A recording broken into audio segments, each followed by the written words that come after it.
I know I've been gone for a pretty long time. I haven't posted in 6 days since I got my Great One, actually, and there's a reason for that. I have been hitting it hard on Te Awaroa, trying to get my second Great One to spawn in, and it's taking its time. I mean, I think I'm upwards of 450 to 500 kills already. Could be a little less than that. I was trying to keep a more accurate tally, but after a while, I just stopped doing that. Yeah, I think I'm about in that neighborhood, and no hide nor hair of my Great One number 2 yet, so please excuse me that I've been gone for so long. But one of the things I did promise out of my video where I did get my Great One is to kind of talk about what I did, how I did it, and how I think I got my Great One to spawn, because there was a little something extra that happened during one of my rotations. Now, I took my Great One Fallow Deer live on stream. It was the painted fallow with the Mickey Mouse or the scoop rack. Not my favorite rack, which is why I'm trying very hard to find another one. I chose to do my rotations and my grind on Te Awaroa because it's one of the easiest maps to grind fallow on.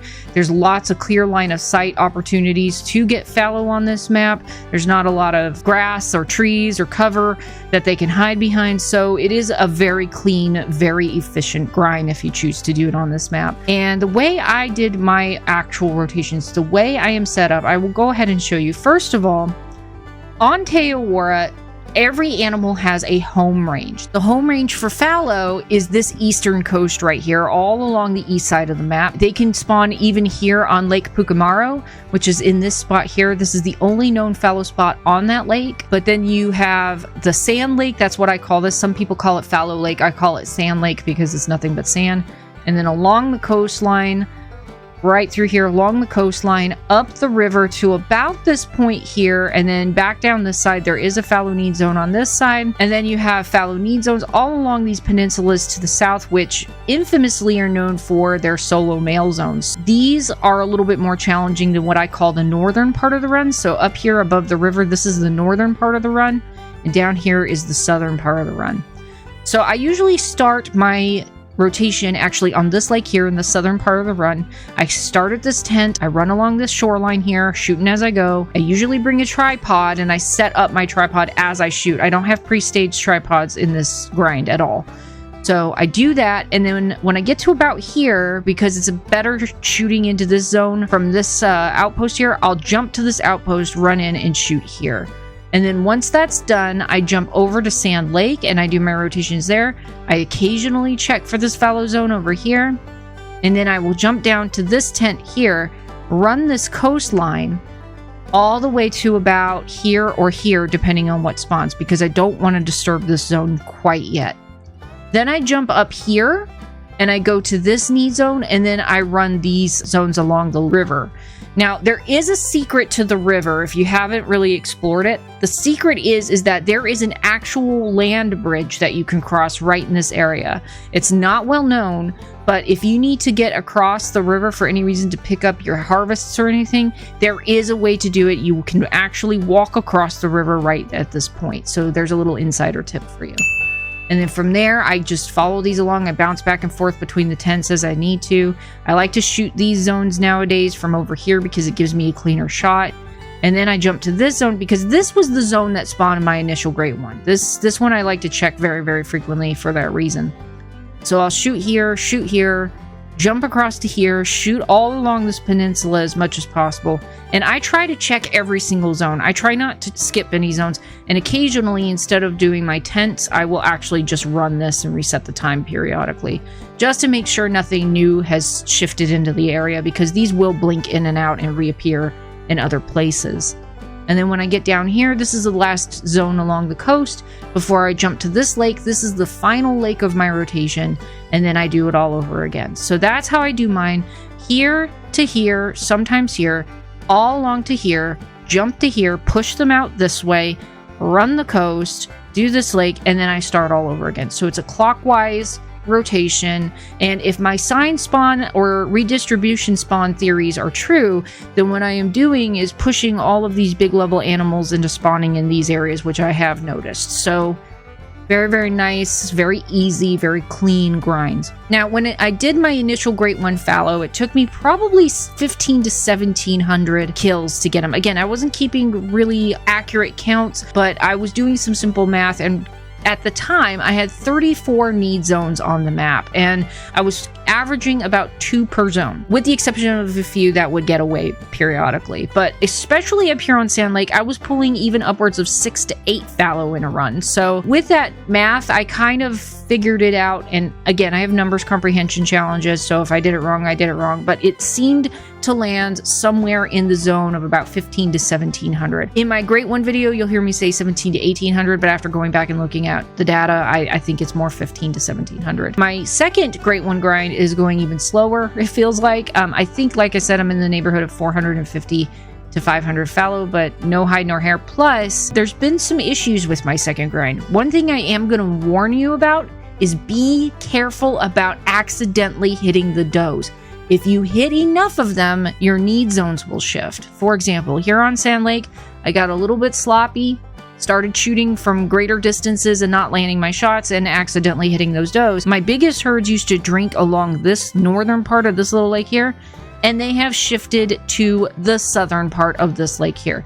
Not much of a change, but enough that I have to reconsider where I set up all my gear, how far I'm going to shoot, what I'm going to shoot first, and it has made my grind a little less efficient in my opinion. So,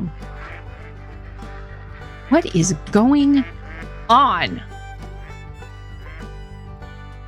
Y'all just stop. These ducks, man. Monstrous.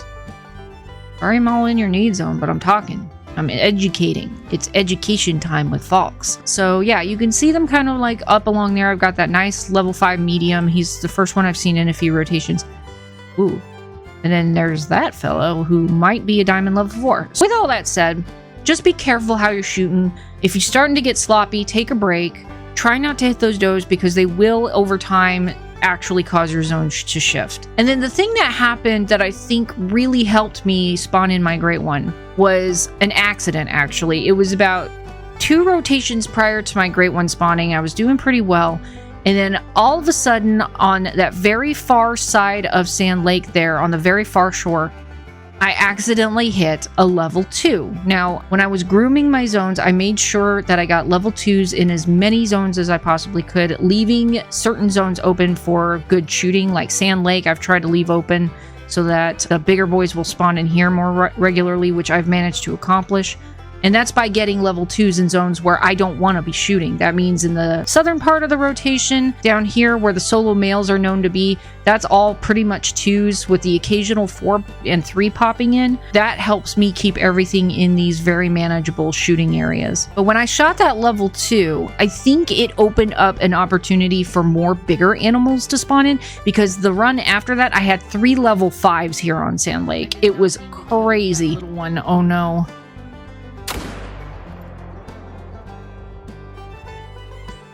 That is highly unfortunate.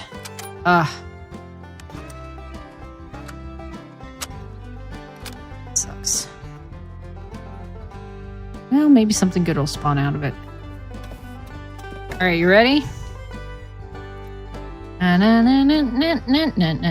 Why are you turned toward me, sir? It's okay. Both are down. Down you go. Oh! We had 3 on the field! What? What? Oh my god. Oh, hang on here, guys. What? What is going on? He stopped. Alright.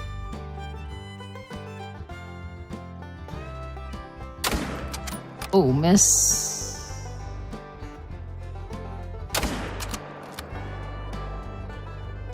If you go back and watch the original herd management instruction videos, especially those by Scarecrow, in some of the early ones, he does say that it is possible to take herd management to an extreme, to a point where it's not going to help you. And that means if you have too many level 2s, it throws off the balance of the big boys spawning as well. So taking an occasional 2, maybe once every 5 to 10 runs, is probably not an unreasonable thing to do. I think it helped me get my Great One. If it helps you, great, that's your choice. But that's one of the things that I've been kind of practicing on my Great One grind number 2, but still with no success. So take it or leave it if that's what you want to do. That's how I think I got my Great One. And yeah, it has been a little bit tedious, especially on Great One grind number 2, because I just really want to see some results. You know, I think everybody's leaving now for the end of their need zone.